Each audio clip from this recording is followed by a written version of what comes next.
we've got a problem now. What if we've got someone who has multiple wounds? Or what if, like in the situation we're seeing recently, we've got 4 or 5 people who are bleeding? How am I going to pack and pressure or maintain pressure on 4 or 5 wounds? Hard.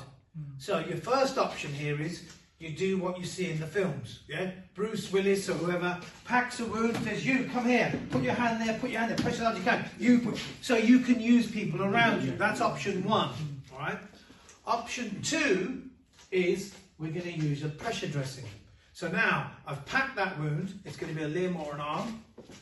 I'm going to get my pressure dressing. Now, when you get these, they look like this. Do these all be in this bleed kit? Yeah, it's in the bleed kit. We'll show you in a bit. Yeah. You take it out, it's vacuum packed, and it looks something like this. Now, when you open this, you'll get the dressing.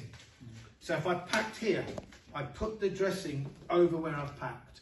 I go round. Now, there's different styles. This is the one that we've got in our bleed control kits, and I'm going to go through this here. It's got a hole in like that. Now, if you were bandaging, you'd go the same way. We're not going to go the same way. We're going to go this way because this system has a pressure bar. This is called a pressure bar. So I'm going to go this way, and the pressure bar sits up.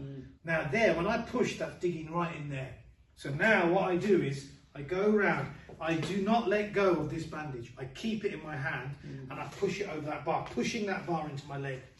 I do it again. And what I can do, if I want to get even more pressure, I twist it. And you see where it's twisted here and it's strong, I pull that really tight and I put it over that bar and I pull it tight as I can into my leg. And I keep doing that, and I can do it once or twice until I get to the end and it has like a crocodile clip.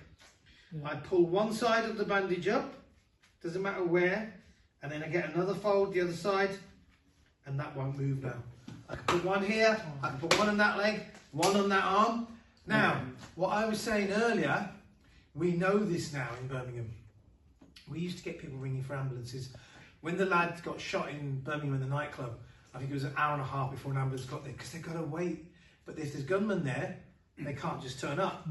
So, what a lot of people are doing now, particularly gang-related violence, so Dudley Road Hospital, this happens now, I know.